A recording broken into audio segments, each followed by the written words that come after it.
Salam. Puji Tuhan, sepanjang malam penuh dengan rintihan, tapi begitu bangun pagi lepas tongkat. Kemarin saya jatuh jam 10 pagi, saya jatuh. Jadi jatuh saya rasa bahwa aduh Tuhan terima kasih, jatuhnya manis karena tidak ada badan begini besar, ini meluncur bebas karena lantai licin. Jadi jatuh miring begini, saya lihat, saya buka kacamata, dia melihat, aduh, saya lihat mana kacamata, oh aman dia di sana, tapi tidak pecah, syukur. 3 juta nih kalau pecah pikiran. Lalu semua datang mau tolong, jangan tolong, biar saya latihan bangun sendiri. Saya akan pikir, aduh aman Tuhan, terima kasih, jatuhnya manis. Dan saya percaya tidak ada apa-apa. Tapi mulai jam 12, jam 1, jam 2, saya sudah tidak bisa gerak lagi ini kaki. Saya bilang, Tuhan, besok saya hold atau tidak, ini kaki sudah tidak bisa lagi nih, Tuhan tolong, aduh Tuhan, saya sudah tidak bisa bergerak. Tiap kali tarik nafas atau menggerak badan sakit sekali. Jadi saya bilang, kalau begitu saya ke dokter untuk paling kurang ya dapat obat penghilang sakit. Saya bilang, saya WA Ibu Gembala, mungkin bisa cari cadangan, sebab ini kalau besok nih situasi ini terlalu berat sekali karena sakit sekali. Ibu Gembala bilang, bisa mama, besok pasti aman. Terima kasih untuk ini nubuatan benar. Sepanjang malam saya tahan sakit, teriak setengah mati. Pagi-pagi bangun, aduh Tuhan terima kasih, lepas tongkat, puji Tuhan. Firman Tuhan bilang, tidak ada satu tulang pun patah orang yang berlindung pada dia, betul. Saya kan jatuhnya begini, terus saya pikir, aduh ada orang yang jatuh tuh di tangan lecet, lalu dia punya tulang keluar. Saya lihat, oh aman, aduh Tuhan, terima kasih, Tuhan baik. Beri kemuliaan buat Tuhan, terima kasih. Saya mau mengambil satu pembacaan untuk kita pagi ini supaya kita renungkan. Saya mau membaca dari Yohanes 14 ayat 1 sampai dengan 4. Yohanes 14 ayat 1 dengan 4. Janganlah gelisah hatimu, percayalah kepada Allah, percayalah juga kepadaku. Di rumah Bapakku banyak tempat tinggal, jika tidak demikian tentu aku mengatakannya kepadamu. Sebab aku pergi ke situ untuk menyediakan tempat bagimu. Dan apabila aku telah pergi ke situ dan telah menyediakan tempat bagimu, aku akan datang kembali dan membawa kamu ke tempatku, supaya di tempat di mana aku berada, kamu pun berada. Ayatnya yang keempat, dan kemana aku pergi, kamu tahu jalan ke situ. Pembacaan 4 ayat ini saya kasih tema mencapai tujuan akhir. Kehidupan orang Kristen, kita punya tujuan akhir. Jadi kita tidak hidup seenaknya, semau gue, tapi ada tujuan yang harus kita capai. Kita baru saja habis merayakan Paskah, kebangkitan, terus kenaikan Yesus baru hari Kamis. Jadi suasana-suasana memperingati peristiwa-peristiwa itu yang selalu kita rayakan setiap tahun untuk memperingati kedatangan, kebangkitan, dan kenaikan. Dan ketika Tuhan Yesus itu naik ke surga, dia berpesan kepada murid-muridnya ini. Dia bilang, saya sederhanakan pembacaan 4 ayat ini, saya sederhanakan begini. Pertama, jangan gelisah, percayalah kepada Allah dan percaya kepadaku. Kedua, aku pergi untuk menyediakan tempat bagimu. Dan yang ketiga, aku akan datang dan menjemput kamu. Keempat, kamu tahu jalan ke situ. Mengapa Yesus berkata jangan gelisah hatimu? Kalau kita lihat dalam Yohanes 16 ayat 1 sampai dengan 6, Yesus bilang begini, semuanya ini kukatakan kepadamu supaya kamu jangan kecewa dan menolak aku. Kamu akan dikucilkan, bahkan akan datang saatnya bahwa setiap orang yang membunuh kamu akan menyangka bahwa ia berbuat baik bagi Allah. Mereka akan berbuat demikian karena mereka tidak mengenal baik Bapa maupun aku. Tetapi semuanya ini kukatakan kepadamu supaya apabila datang saatnya kamu ingat bahwa aku telah mengatakannya kepadamu. Jadi Tuhan kasih mereka, sebelum dia naik dia ngomong, jangan gelisah karena ada satu situasi yang sulit. Ketika kamu mau mengikuti jalan Tuhan, orang akan mengucilkan kamu, orang akan membenci kamu, orang akan membunuh dan merasa mereka berbuat baik untuk Allah. Itu satu posisi yang sulit. Kalau kita sekarang kita pikir kalau mau membunuh itu orang ambil pisau, taruh di leher, putus, itu membunuh. Tapi 1 Yohanes 3:15 membunuh itu membenci saudara sesama saudara, itu masuk dalam kategori membunuh. Nah, Bapak Ibu dan saudara-saudara, situasi yang sulit ini Yesus sudah bilang, kamu akan dikucilkan. Coba saudara-saudara ingat perjalanan kekristenan saudara ketika saudara mau ambil ikut jalan Tuhan, bagaimana situasi saudara di tengah-tengah keluarga. Musuh akhir zaman ialah seisi rumah. Ketika satu istri dia mau ambil keputusan ikut jalan Tuhan, mau cari jalan kebenaran, dia lakukan kebenaran, pasti ada gejolak.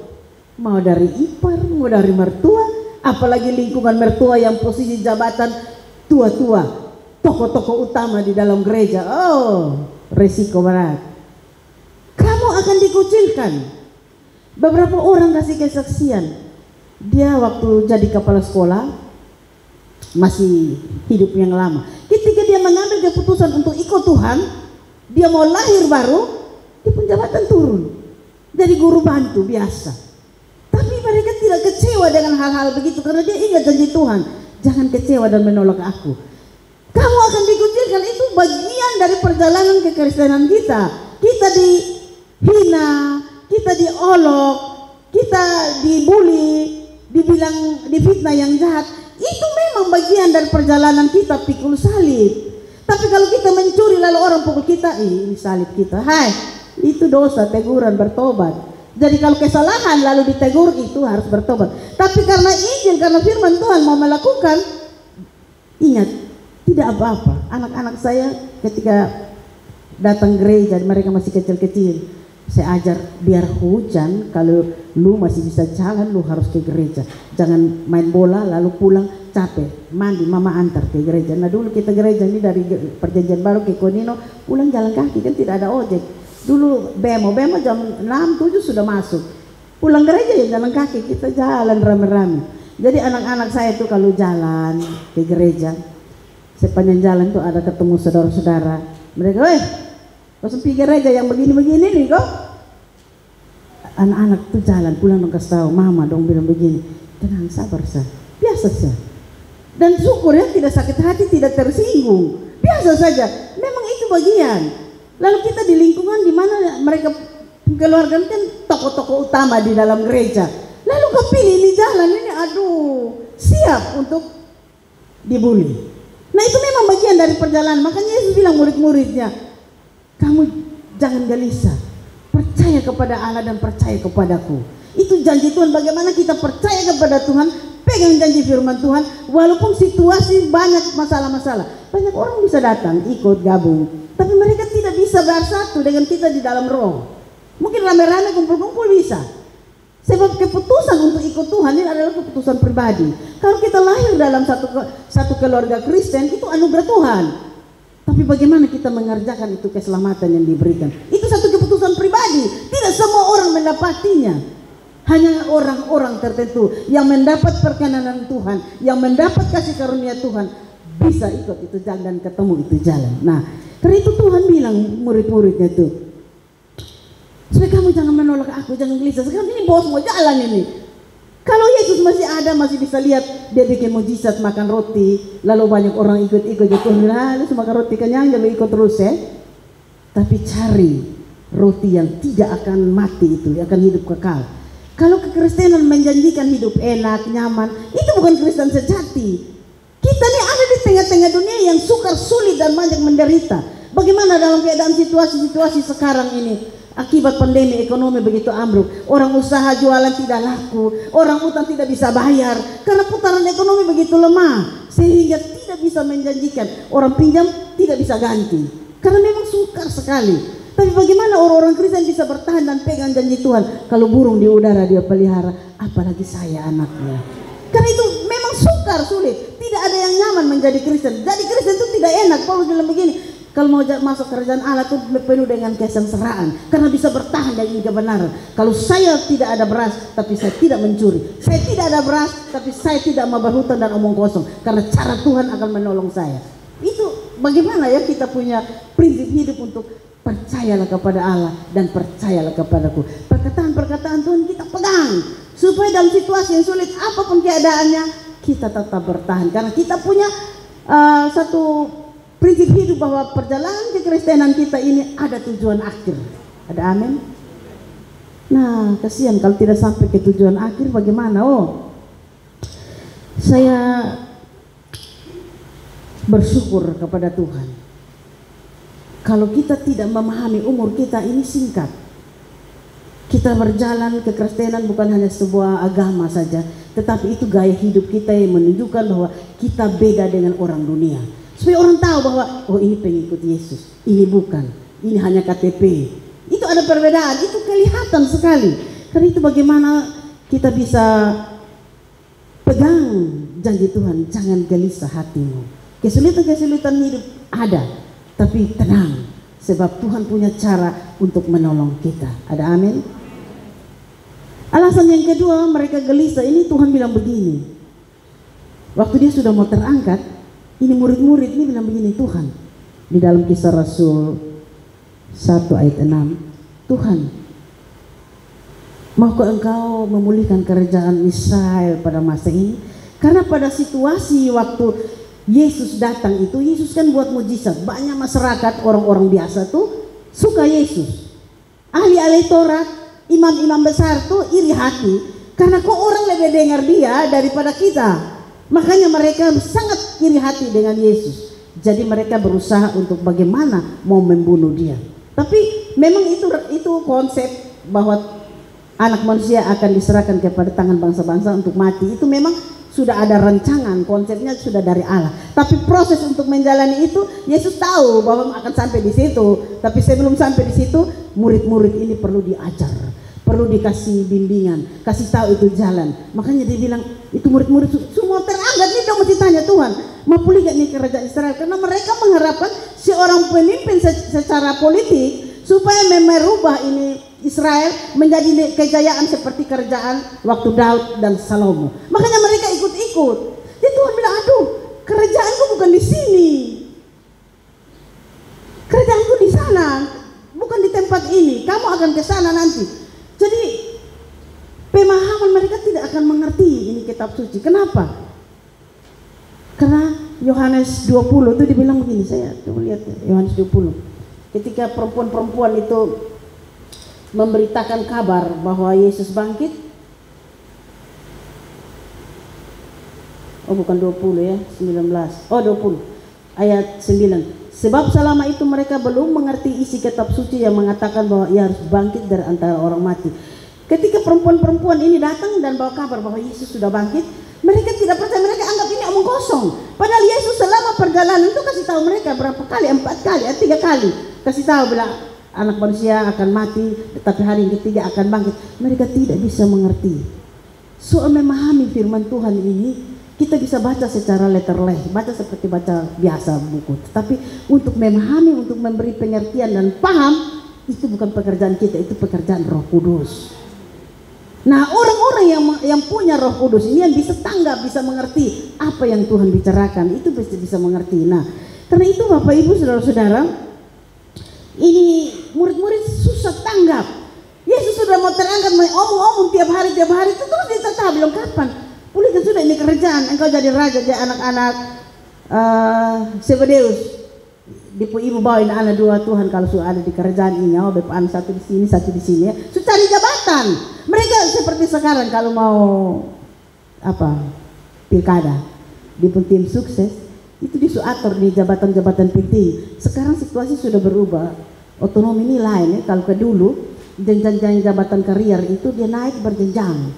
Jadi orang ada dalam satu bidang Itu dilihat oleh pimpinan, dia kasih nilai. Kalau dulu kita pinjam namanya DP3, dia kasih nilai orang ini mampu untuk nanti kalau saya sudah geser dari kursi, ini orang ini mampu untuk duduk karena dia mengetahui ini bidang dengan jelas. Jadi promosi jabatan itu dimulai dari pimpinan yang dekat-dekat. Tapi kalau sekarang saya dengar mereka orang-orang yang tim sukses itu bisa atur duduk jabatan nih, nanti ini orang di sini, ini orang di sini. Jadi kadang-kadang saya dikasih informasi nanti Pak Muhadi akan duduk di sini. Saya bilang tidak. Dan tapi tidak sampai titik di mana saya bilang ya ini saatnya. Saya bilang oh sekarang berbeda ya. Nah ini murid-murid masih mau supaya Tuhan kalau bisa dia jadi raja atas Israel seperti dulu zaman Salomo Daud. Dan aduh kita ini pasti jadi geng. Karena apalagi Tuhan dan engkau akan memerintah bersama-sama dengan aku di kerajaanku. Mereka pikir oh ini sudah di kerajaan dunia nih kita akan dapat tempat-tempat posisi-posisi yang penting. Ini semua naik ini, semua naik ini, tapi masih tanya. Makanya bagaimana kita pegang pemahaman tidak semua orang bisa menangkap hal-hal secara supranatural, secara hal-hal rohani. Banyak pemahaman kalau kita baca firman Tuhan seperti orang-orang ahli Taurat. Ketika Yesus lahir, orang Majus datang tanya, di mana raja orang Israel yang akan lahir? Oh, menurut kitab suci kami, kitab Taurat, ada, dia akan lahir di Bethlehem. Jadi orang Majus pakai ini petunjuk pergi ke Bethlehem. Orang-orang secara teologi mereka mengerti, kan tahu baca Alkitab. Tetapi untuk sampai datang untuk menyembah Yesus itu tidak semua. Tidak semua bisa ketemu Yesus. Hanya orang-orang yang dipilih sebelum dunia dijadikan, yang ada dalam kitab kehidupan. Ketika orang-orang memberitakan firman Tuhan Injil, mereka dibukakan matanya untuk mengerti firman Tuhan. Itu orang-orang pilihan Allah. Karena itu tuh bagaimana kita pegang ini perkataan Tuhan, percaya kepada Yesus. Apapun situasi kita, jangan gelisah hatimu, tetap percaya kepada Yesus. Nah, dia bilang bagaimana ya kita bisa percaya kepada Tuhan. Kalau zaman Thomas, itu kan zaman Yesus secara fisik masih ada. Jadi Thomas bilang, aku tidak percaya kalau sebelum aku melihat bekas paku di tangannya dan mencucukkan jari ke bekas luka itu dan lambungnya, aku tidak percaya. Bayangkan, Thomas waktu 8 hari setelah kebangkitan Yesus bangkit hari Minggu toh. Jadi hari Minggu kemudian mereka berkumpul. Lalu Yesus datang dan begitu banyak orang, tapi Thomas sangat spesial di mata Tuhan. Thomas diberi satu kesempatan untuk mari dan jamah. Bayangkan saudara-saudara, kita seperti Thomas ada dalam ini kumpulan, lalu Tuhan mempersilahkan supaya saudara menjamah dia, saudara pegang dia, saudara menikmati Tuhan di dalam hidupmu pada kesempatan di mana saudara ada di bait Allah. Karena itu jangan jauh dari pertemuan-pertemuan ibadah. Siapa tahu saat itu segala permasalahan persoalan hidup kita, ketika kita ada di situ, Tuhan bilang, hai anakku, engkau telah bebas. Kenapa? Karena dia memberi kesempatan kita menjamah dia. Perempuan perdarahan itu dibilang, asalku jamah saja jubahnya, aku sembuh. Beri kesempatan ada di bait Allah supaya Tuhan menjamahmu dan semua persoalanmu, semua utangmu, semua masalah dalam rumah tanggamu pasti Tuhan selesaikan. Puji Tuhan. Jadi Thomas enak ya, dia dapat kesempatan untuk jamah Tuhan. Saudara juga mau dijamah Tuhan?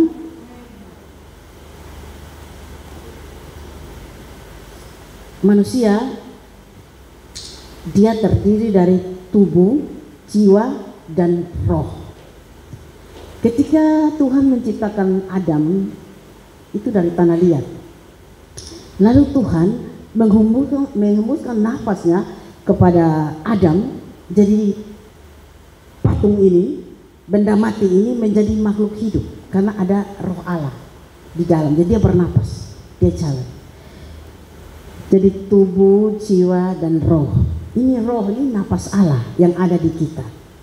Kalau Tuhan bilang, hai anak Adam, pulang, itu roh Allah itu kembali kepada Allah. Lalu tubuh yang tanah ini masuk di dalam tanah, jadi tanah, tidak berguna. Jadi kalau saudara pergi kubur itu cari apa di situ? Betong ingatan dia. Lalu apa? Repot sekali. Ingat dia masuk kamar berdoa kepada Tuhan, mengucap syukur tentang hal-hal hidup, bukan hal-hal orang mati. Nah, jiwa kita ini itu kepribadian kita.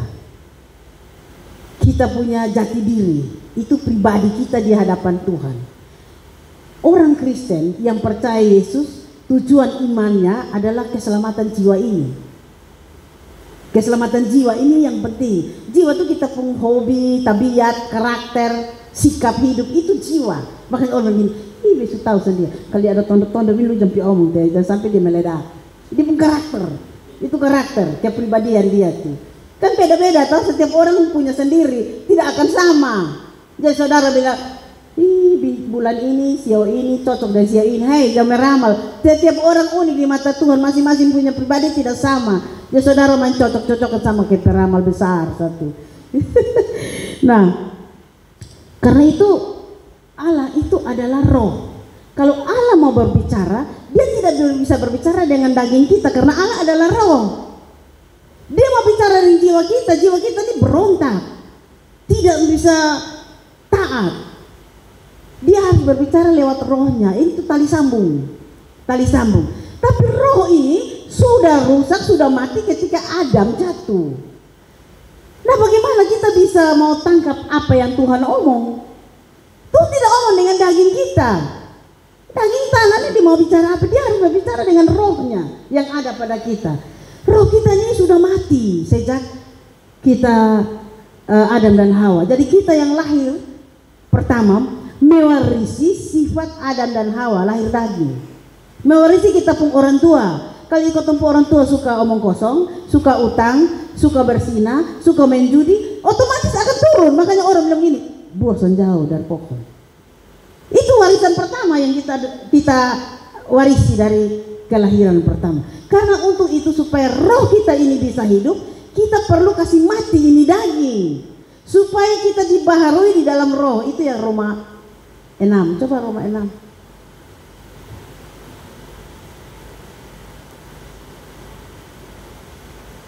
Roma 6 ayat 3 sampai 4.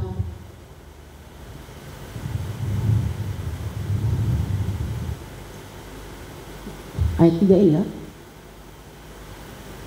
Atau tidak tahukah kamu bahwa kita semua yang telah dibaptis dalam Kristus telah dibaptis dalam kematiannya. Terus, dengan demikian kita telah dikuburkan bersama-sama dengan dia oleh baptisan dalam kematian, supaya sama seperti Kristus telah dibangkitkan dari antara orang mati oleh kemuliaan Bapa, demikian juga kita akan hidup dalam hidup yang baru. Jadi kalau kita mau hidup baru itu Efesus 4 ayat 23 itu bilang dibaharui di dalam roh dan pikiran. Jadi roh kecil ini, roh manusia dibaharui ketika kita mau mematikan daging, kubur ini daging ini dalam satu simbol masuk dalam air sebagai kematian tubuh daging ini supaya kita punya roh hidup. Nah, orang-orang kan menolak ini. Mereka bilang, kita dari kecil sudah dibaptis. Bukan masalah lu kecil besar, tapi lu mengerti sedikit tidak tentang baptisan. Baptisan itu menurut Matius 3 ayat 11 dia bilang gini, aku membaptis kamu dengan air sebagai tanda pertobatan. Roma 6 bilang itu menanggalkan hidup lama. Kubur ini hidup lama. Ini karena kita mewarisi hidup kedagingan dari kita punya orang tua yang tidak kenal Tuhan. Kita jahat. Karena itu kita perlu kubur ini, tubuh ini, supaya kita dibaharui dalam roh kita, pikiran kita baru. Kalau kita punya roh sudah hidup, sudah baru Tuhan itu kalau bicara lewat roh kita. Makanya kita akan dibukakan pengertian-pengertian tentang firman Tuhan. Daud bilang begini, kalau mataku disingkapkan maka aku mengerti. Kalau tidak sudah bisa kita ditutupi. Kenapa? Daging kita ini yang menuntun kepada kebinasaan itu yang menutupi, sehingga kita tidak mengerti firman Tuhan. Bertahun-tahun ada di dalam gereja tapi tidak ada perubahan. Tetap seperti itu. Kenapa? Karena tertutup. Daging ini lebih besar dari kita punya roh.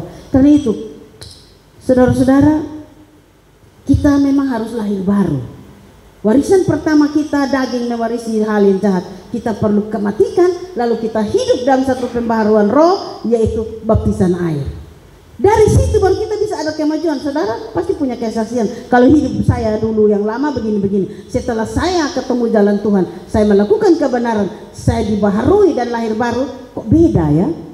Itu tuh ada kesaksian begitu tuh, kok beda ya dibanding dengan dulu. Sebab benih ilahi sudah tumbuh di dalam kita, kita bisa bertahan atas dosa. Nah, bagaimana orang-orang yang belum bertobat? Ya mungkin dia pertumbuhannya stunting, kerdil, begitu terus. Ya puji Tuhan. Karena itu Paulus pernah ada bilang dalam satu ayat, dia bilang di pun tubuh kasih di setan asal di pun jiwa selamat. Kadang-kadang kita ketemu dengan orang-orang yang ini serta bertobat ini begini terus, mabok judi ini terus. Soalnya tahu ada perubahan, sabar sah. Waktu Tuhan, waktu terbaik buat dia. Kita tidak putus harapan untuk tetap mendoakan, karena itu bagian kita untuk memikul beban sesama anggota jemaat. Sebab siapa yang mau pikul kalau bukan kita? Ada dua area yang Tuhan paling senang untuk satu wanita, mempelai wanita dalam Kidung Agung berapa saya lupa, tapi ayatnya bilang begini, area pipimu tuh pakai blush on, tutup pakai selendang, dan Tuhan paling suka seperti bedeng rempah-rempah. Itu berbicara tentang gereja Tuhan. Bedeng rempah-rempah itu aroma-aroma yang memberi cita rasa kepada makanan untuk jadi enak. Dan itu biasa dipakai juga di bait Allah untuk pedupaan-pedupaan supaya harum. Itu ritual-ritual perjanjian lama, Taurat. Tapi perjanjian baru, Kidung Agung diterjemahkan, diaplikasikan dalam hidup rohani kekristenan. Itu gereja Tuhan yang suka berdoa. Kadang-kadang orang berdoa untuk si A, si B sampai menangis. Pipinya itu menjadi bedeng rempah-rempah. Tuhan suka, aduh cantik engkau manisku, pipimu itu bedeng rempah-rempah. Itu pengertian rohaninya. Jadi kita tidak putus asa untuk tetap mendoakan saudara sesama kita yang belum sampai kepada titik yang Tuhan mau. Tapi itu bagian kita, biar kita menyenangkan hati Tuhan. Jangan lihat itu dia punya masalah, dia punya keadaan, dia punya itu, lalu bikin kita kayaknya kalau mati kalau mampus tuh. Jangan keluar kata sumpah serapah. Diam tenang, tetap mendoakan dia, karena itu bagian saya untuk ikut jalan Tuhan. Kalau kita bersungguh-sungguh sumpah serapah keluar Tuhan bilang, nah 11-12 tidak beda. Tapi jadi wanita yang cantik di hadapan Allah, pipimu adalah bedeng rempah-rempah. Nah, saudara-saudara yang berikut,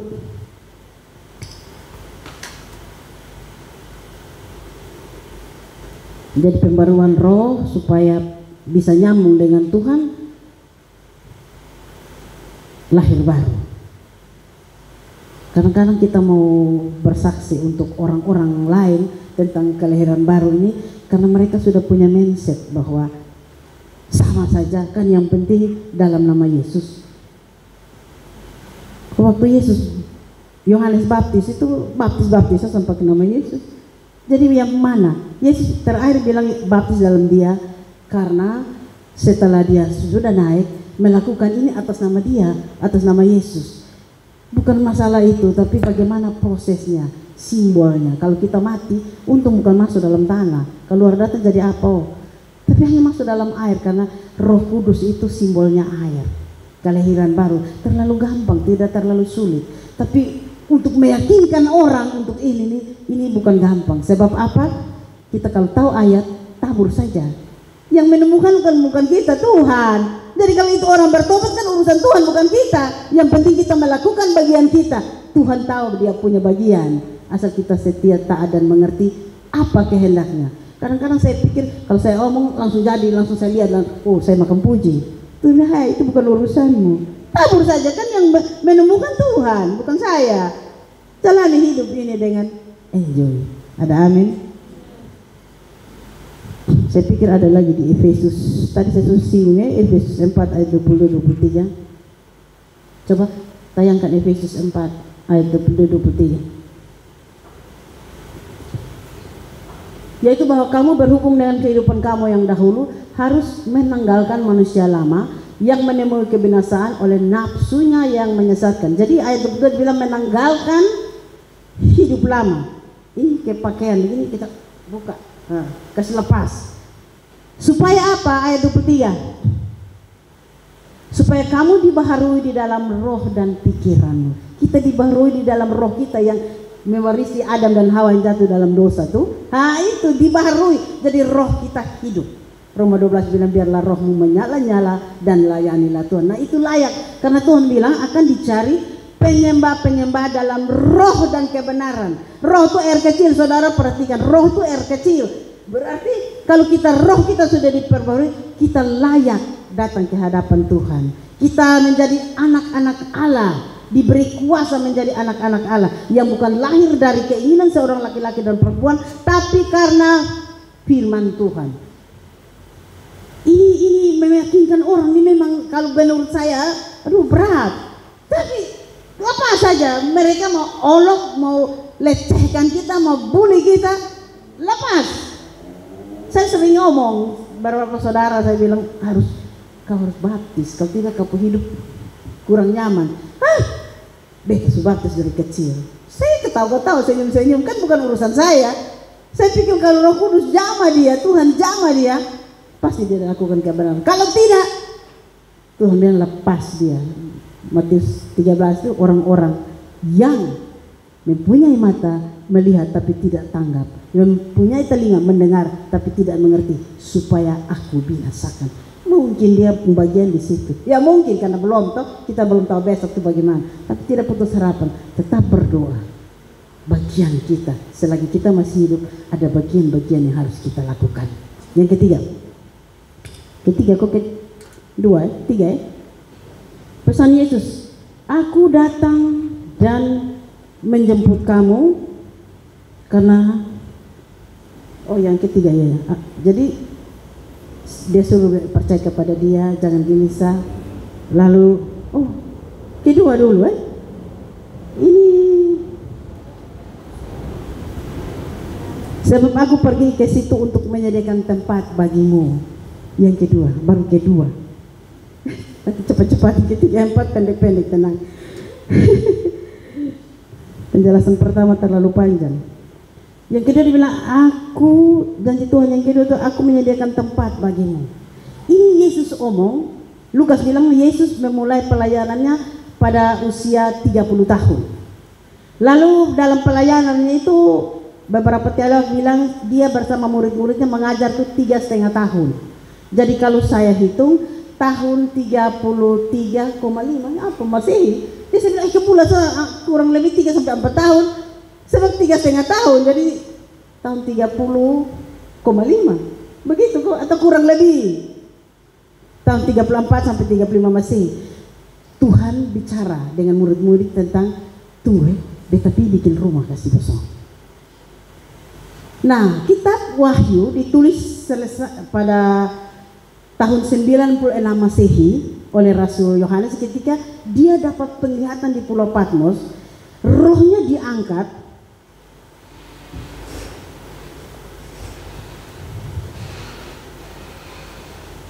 Wahyu 21 ayat, coba Wahyu 21 kita baca.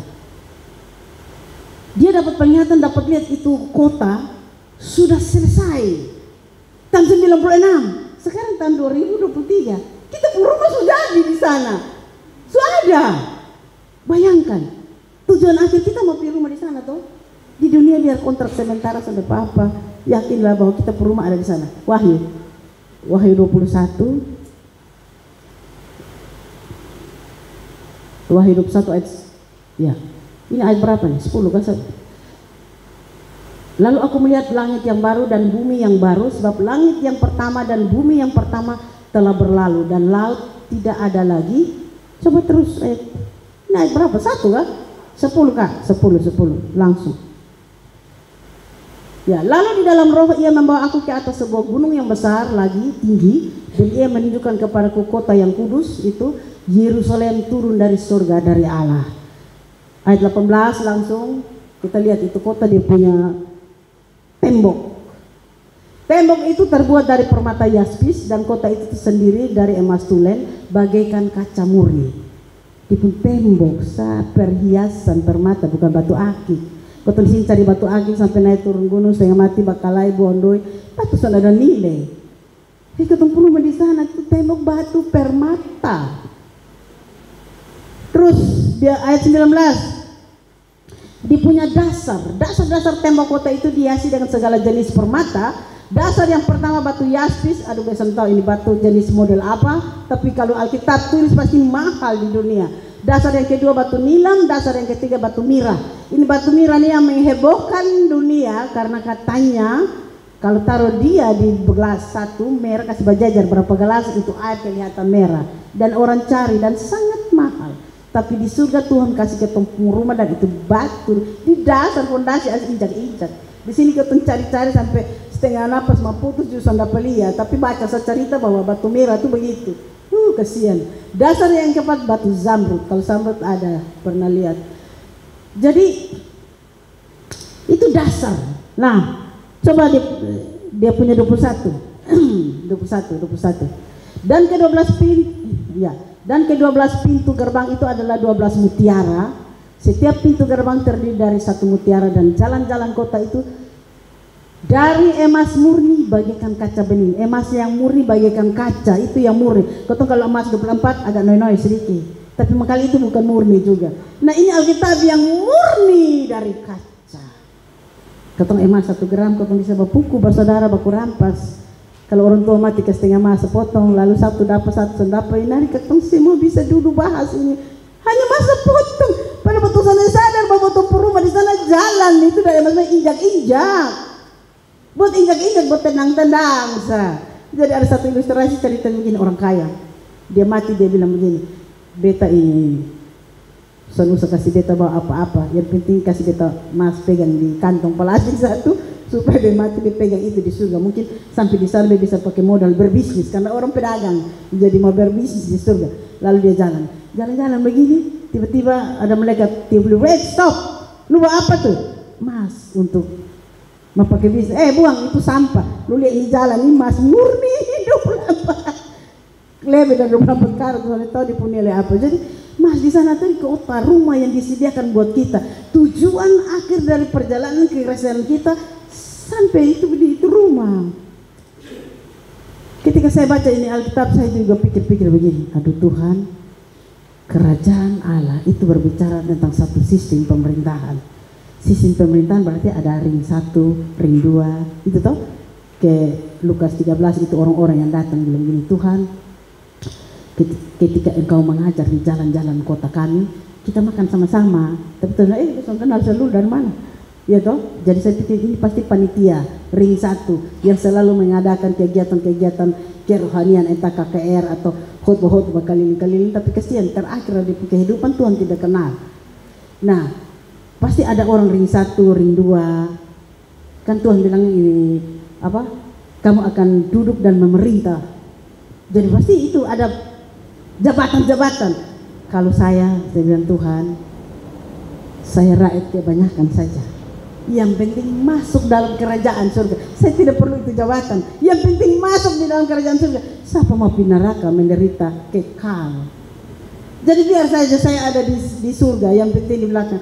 Ada satu orang yang bilang gini, biar merayap tengah lubang sedikit untuk masuk, berjuang untuk masuk, sebab di situ ada kekekalan, damai sejahtera, semua aman di sana. Nah, siapa yang mau ke situ? Tujuan kekristenan harus sampai ke rumah Bapa. Jangan sampai di tengah jalan saya berbalik. Keadaan kesulitan apapun, ingat kita punya tujuan, rumah Bapa.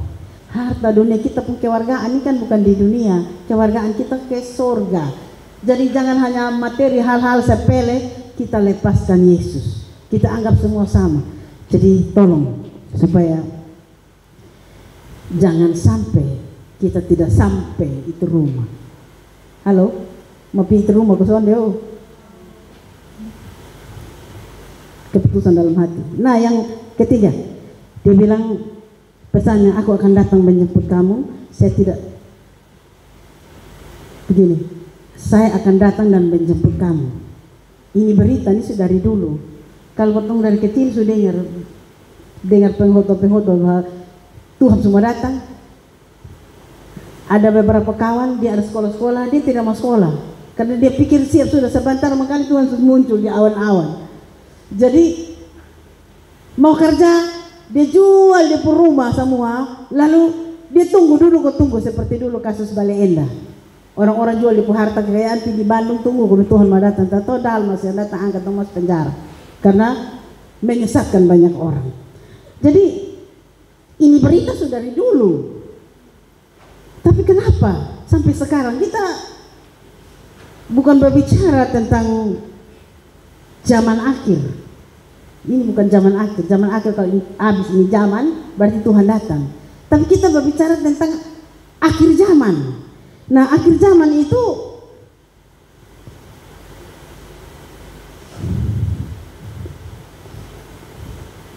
sejak kapan ini zaman ini akhir? Kita kan tidak tahu. Tapi Alkitab bilang begini, kalau berbicara tentang akhir zaman, saya ulang dulu, saya sedikit bingung. Tunggu, konsentrasi dulu. Akhir zaman dan zaman akhir itu beda. Akhir zaman berarti kalau besok Tuhan datang, ini tahun 2023 toh, seumpama ini zaman sudah berakhir. Oh, Desember mengkali Tuhan datang. Itu nama akhir zaman. Tapi kalau zaman akhir beda. Zaman akhir itu menurut Ibrani 1 ayat 2, tapi lebih jelas 1 Petrus 1 ayat 20. Kakak tolong tampilkan dulu.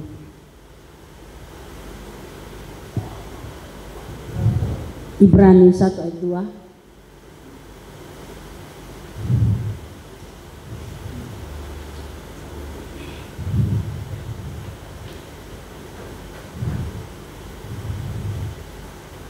Ibrani 1.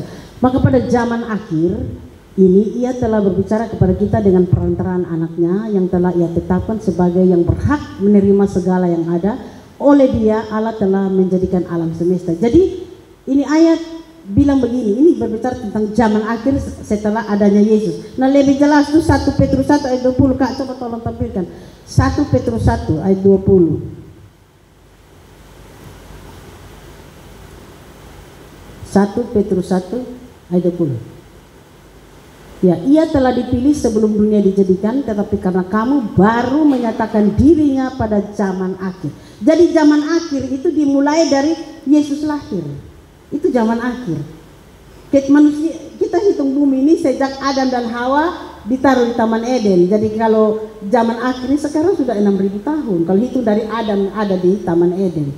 Nah kalau perhitungan hari, 6 hari, lalu hari ke-7 kita harus beristirahat, masuk kerajaan 1.000 tahun, berarti ini waktunya sudah sempit, ini sudah sangat mendesak dengan tanda-tanda zaman yang ada. Salah satu tanda zaman ini banci. Kan zaman Lot Tuhan datang itu salah satu tanda, itu zaman Lot. Itu sekarang transgender enak-enak, saya gampang-gampang. Dulu kalau ada yang begitu agak sembunyi-sembunyi sedikit. Tapi sekarang terbuka saja, mereka bebas. Malah mereka sedang berjuang untuk Indonesia saja yang belum mengakui LGBT. Laki-laki kawin laki-laki, perempuan kawin perempuan. Tapi negara-negara lain sudah mengakui, bisa menerima mereka. Hanya Indonesia, untungnya kita belum. Tidak tahu kita punya generasi sedikit. Besok-besok kita bisa, jangan sampai mereka bikin komunitas sendiri. Oh, beta takut bertemu anak-anak laki-laki dong. Ada tisu, itu tisu jatuh.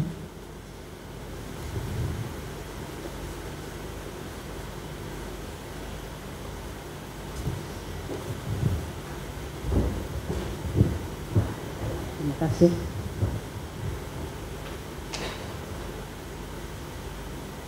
Ini dia, jadi zaman akhir ini sudah ditandai ketika Yesus datang. Nah dia sudah jalan yang 2000 tahun yang lalu, dia belum datang-datang juga. Tetapi ingat, Tuhan datang itu ada 2 cara dalam hidup kita. Bisa secara global, sesuai 1 Tesalonika 4 ayat 16, dia tiup sangkakala, ada gempa bumi, lalu orang-orang yang mati di dalam Tuhan bangkit, naik ke udara. Kita yang masih hidup sekarang ini, tiba-tiba saja dirubah. Kalau saya lagi berdiri di sini, saya punya lonceng, saya punya kacamata kasih tinggal, saya naik ketemu di udara. Tapi Tuhan juga bisa datang secara individual dalam pribadi kita masing-masing. Itu tidak pakai sakit, tidak harus tua, tapi kapan saja kalau dia datang, hey pulang, ya toh. besar keadaan yang sekarang lihat, tiba-tiba, ih kemarin waktu masih bicara dengan dia, aduh kemarin masih waktu bawa WA, aduh kemarin waktu masih telepon, tapi di sana ada lah. Kan tidak pakai mati, tidak harus tua kalau Tuhan mau datang secara pribadi. Dia bilang pulang. Nah karena itu setiap angkatan perlu diberitakan bahwa Tuhan mau datang, bertobat. Hidup begini singkat, jaga hidup baik-baik, supaya ketika dia datang dalam keadaan apapun, kita dalam keadaan hidup yang berkenan kepada dia. Ada amin? Maka Iko bilang kalau akhir zaman kapan? Kau sampai tahu, tidak ada satu orang pun tahu kapan. Yesus sendiri bilang aku tidak tahu, hanya Bapa yang tahu. Nah, siapa mau duga-duga? Tapi zaman akhir menunjukkan tanda-tanda sejak Yesus ada tuh perang, kelaparan, kekacauan sana sini. Yesus berdoa dalam Yohanes 17 dia bilang gini, aku bukan berdoa kepada dunia, tapi dia berdoa kepada murid-murid dan orang-orang yang nanti kalau murid-murid ini pergi memberitakan Injil, itu mereka percaya, itu Tuhan sudah berdoa untuk kita. Jadi kita yang ada sekarang ini hasil doa Yesus. Bukan karena kita beta hidup baik, nabi mama dan tukang berdoa jadi beta baik. Tidak. Yang pilih itu Tuhan, bukan siapa-siapa. Hasil doa Yesus. Jadi kita jangan berbangga bahwa kita karena orang baik jadi cocok. Tidak. Semua karena kemurahan Tuhan. Karena itu kita punya hidup begini singkat. Jaga hidup yang baik supaya layak dan berkenan kepada Tuhan. Ketika dia datang, walaupun secara pribadi, siap siaga. Ada amin. Dan yang terakhir, ini dia paling terakhir. Tujuan akhir dari perjalanan kekristenan kita, Tuhan bilang di mana aku berada, kamu ada di situ. Kamu tahu jalan di situ. Sekarang kita kan tidak tahu itu jalan. Banyak agama menjanjikan surga, lalu mereka melakukan berbagai macam cara. Ada yang bilang masuk surga itu harus beramal sedekah banyak supaya masuk surga. Tuhan bilang sonde, bukan itu, tapi anugerah, pemberian Allah dengan cuma-cuma. Lalu ada yang harus menyiksa diri. Aduh, kalau agama Buddha atau apa itu yang dia bilang kalau mau masuk surga dia harus semedi duduk di paku-paku, sayat-sayat di pun tubuh keluar darah seperti penyembahan-penyembahan waktu Ahab dan zaman Elia tuh. Dong mau panggil dong pun Tuhan dong coret-coret dong pun badan dengan pisau parang kok darah keluar. Jadi menyiksa dong pun diri untuk susah-susah. Banyak kekristenan begitu punya pemahaman bahwa kalau masuk surga tuh, hidup susah dulu, sengsara melarat biar sudah ini supaya masuk surga. Bukan itu pengertiannya. Tapi bagaimana kita tahu jalan itu? Dan tidak ada satu orang pun tahu. Hanya kekristenan yang menjanjikan Tuhannya datang sendiri, datang jemput umatnya, dan jalan sama-sama untuk bawa ke surga. Ketika tidak ada orang pun sampai kepada Bapa kecuali melalui aku, kata Yesus. Karena itu tetap percaya, kerjakan kita punya keselamatan dengan penuh takut dan gentar, supaya kita sampai kepada tujuan akhir dengan jangan takut. Situasi sulit apapun, percaya kepada Yesus. Perkataan-perkataannya adalah roh yang hidup. Kedua, kita harus lahir baru. Beritakan saja kepada siapapun menjelang akhir-akhir yang sulit ini. Siap untuk dibully, siap untuk dihina, siap untuk dipermalukan. Tapi itu bagian dari salib Kristus. Kalau kamu dipermalukan karena aku, roh kemuliaan Allah ada padamu. Jadi jangan takut dipermalukan. Taruh hantam saya biar satu tuh dia om baptis sama kok. Tidak, beda. Ada perbedaan. Hafal itu ayat-ayat, pikawas, nanti Tuhan yang tumbuhkan. Lalu menanti kedatangan Tuhan, hidup yang singkat. Jaga supaya kehidupan kita mencerminkan kekristenan yang benar, yang ada Tuhan, dibedakan dari dunia ini. Amin. Mari kita angkat satu pujian. Saya suka itu lagu